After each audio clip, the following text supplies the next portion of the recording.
It's buyout season, and the Boston Celtics have an open roster spot. Danilo Gallinari's name's been floating around a little bit. Should the Celtics try and take another flyer on him and hope that he stays healthy? We've got the answer here on Green with Envy.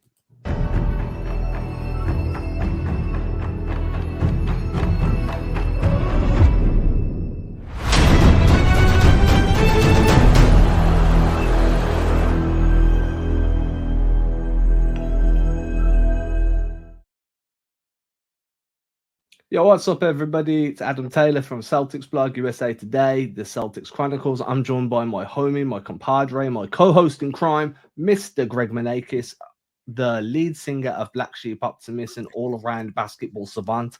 What's poppin', dude? What's going on, man? I'm excited to start getting into this buyout season. Trade deadline has come and passed. We've got a really exciting guy to talk about today. So let's get into Danilo Gallinari, man. What are your initial thoughts seeing Danilo Gallinari having been bought out from the Pistons? Do you think he makes sense in Boston? I didn't think he made that much sense in Boston the first time around, to be quite honest. I'm trying to come into this level-headed and remove any bias. I think the biggest issue for me is a lack of defense there. Gallo, if you look at his numbers this year, isn't having a great defensive season, and you can compartmentalize that or contextualize it, probably a better way of saying it, as he's been on two bad teams, arguably the two worst teams in the Eastern Conference. And your defensive numbers, because they're tied into the team as a whole, the players around you, they're going to be shit, right? They're going to struggle because Gallo's not having a good season himself.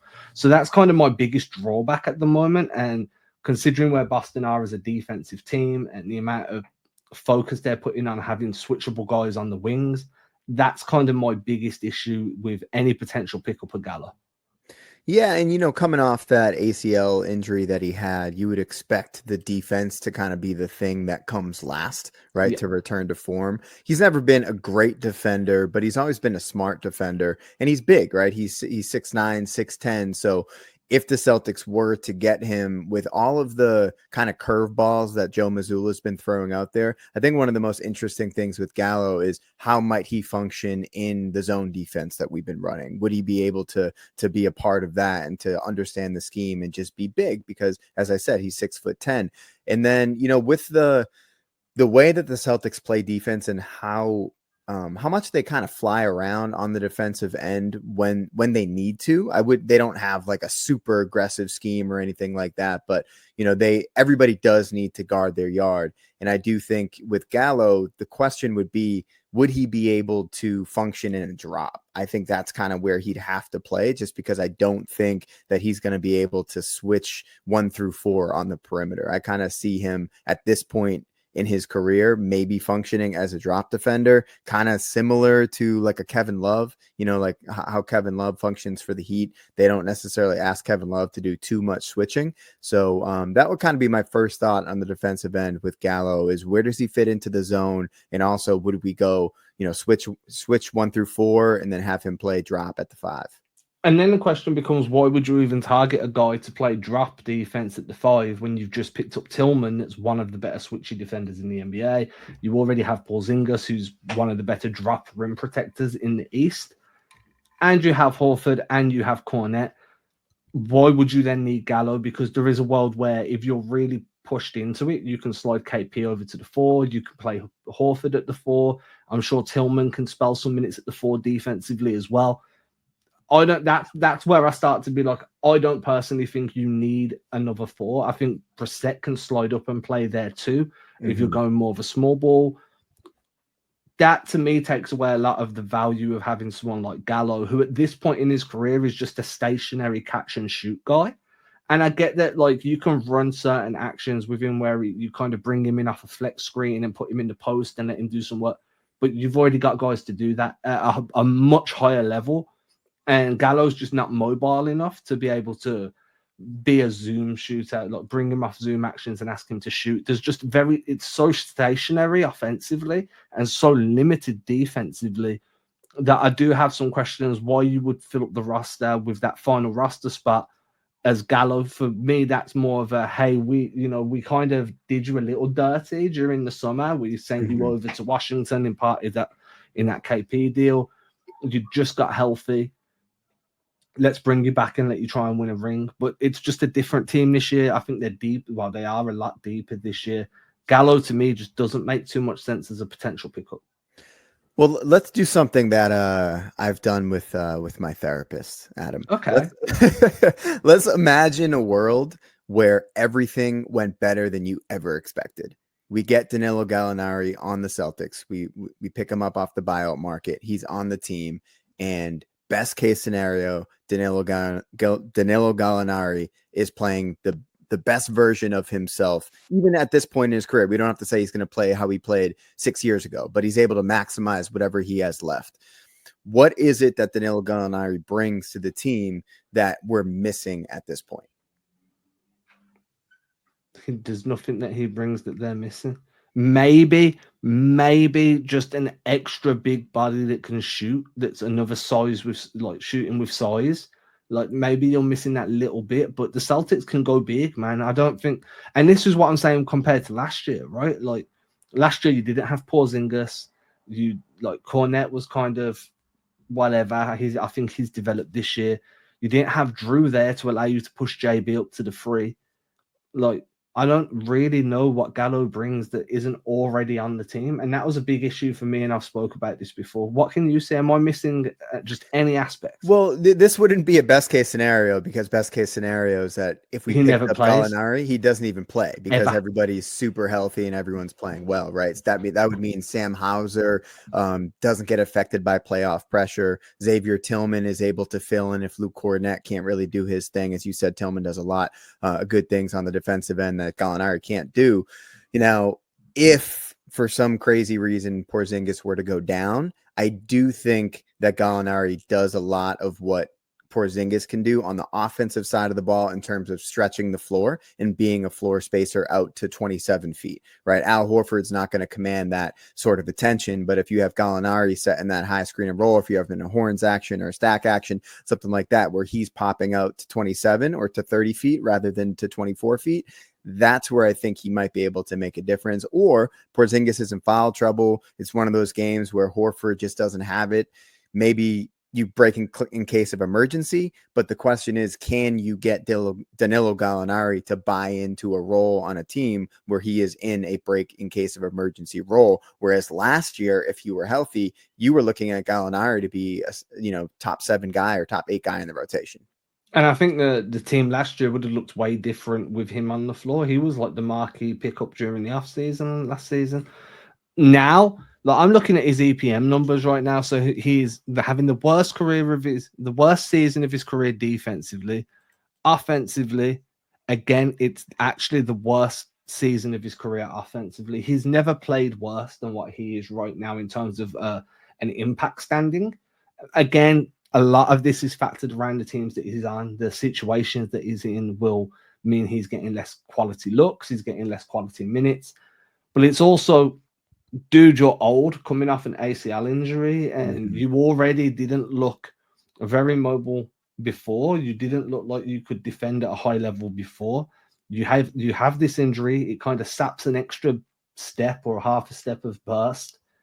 And now I'm just like, dude, it just doesn't make sense to me. I like what you said with maybe he can be like super deep Kristaps like insurance, but then I start thinking to myself, well, if we're picking up another big, Nimi makes more sense just because he brings a different aspect, right? Like sometimes having too much of the same thing can be the worst thing possible, because if you do need to break that glass and KP's gone down, maybe the best thing to do is completely change the way you're playing through the 5-man and make the other team adjust to a whole new style of that they've got to defend.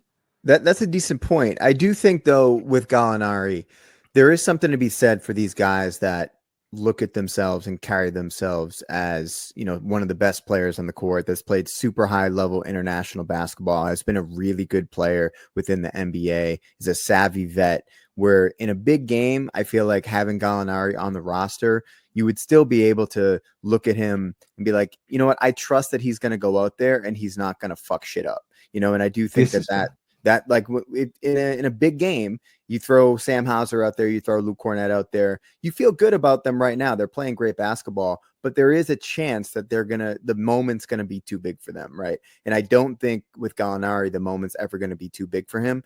Kind of similar to how you looked at Blake Griffin last year. I do think that Gallinari probably still has more in the tank than Blake had at any point last season.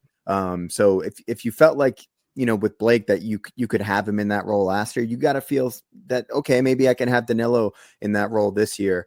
And I do think with Sam specifically, he's the one guy on the team that I'm like slightly concerned about in the playoffs, where he might get hunted, or maybe the shot abandons him, or the game's too fast for him, or just as I said, the moment's too big for him. And although Gallinari, as you said, is a standstill shooter at this point and has never really been a big movement shooter in his career, I do think that he would provide a level of spacing in some, slow it down end of the game scenarios where there's probably not going to be a lot of movement anyway. It's a lot of Jason Tatum isoing at the top of the key. Maybe there's one action and one pass out to the wing, maybe a hockey assist, something like that happens, where I would trust Gallinari to hit a big shot at this point. I don't think that Sam necessarily is going to be on the court to hit a big shot. But if Gallinari's, if say Porzingis is in foul trouble one game, or he's out one game, Horford, like end of the game possession, maybe Joe just has that option to go to Gallinari instead of Horford because he wants one more big body out there that can space the floor a little bit more reliably.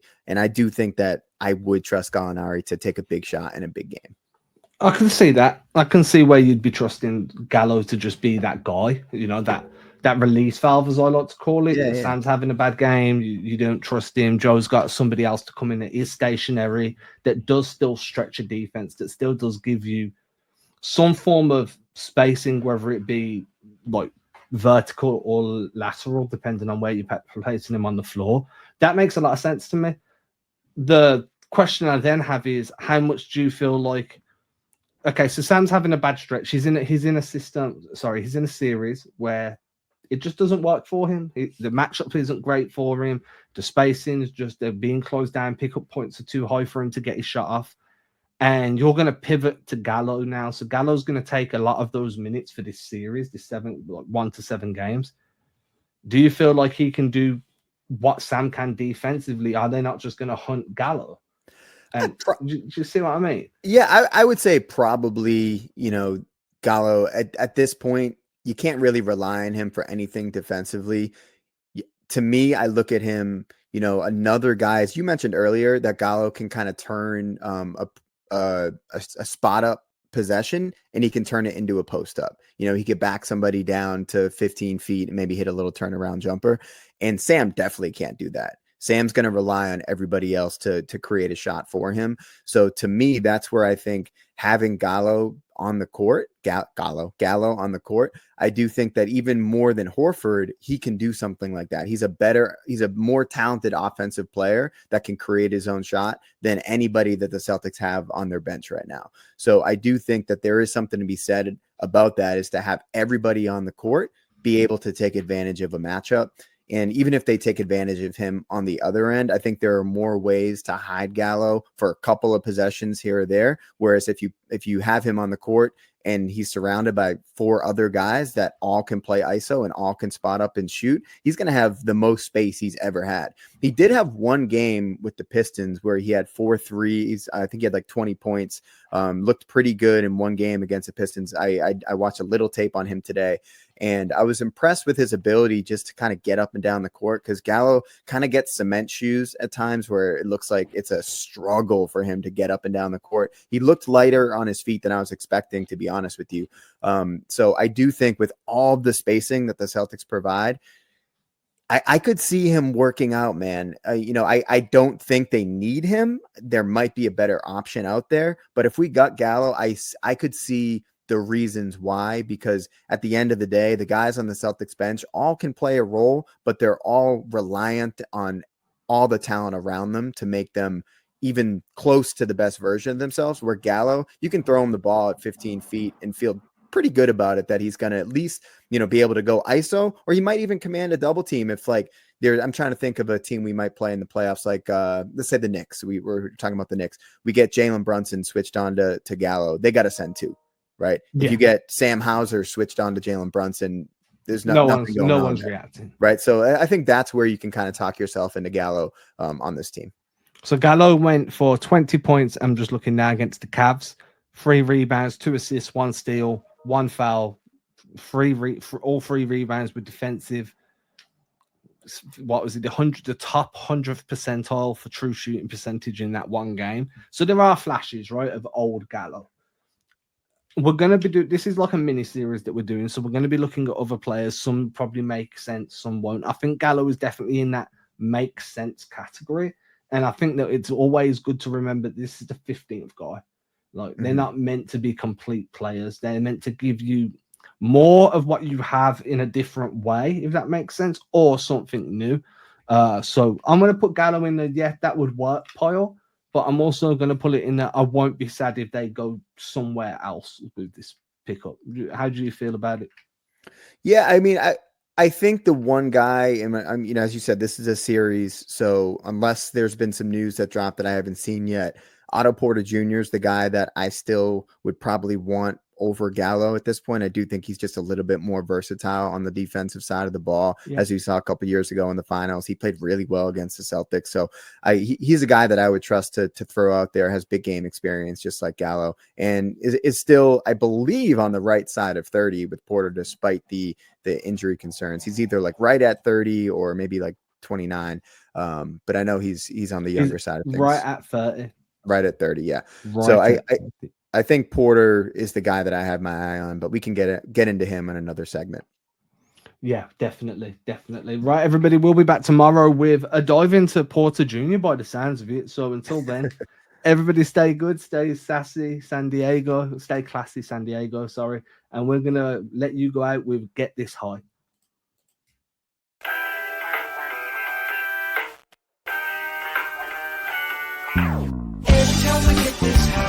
I lose my mind.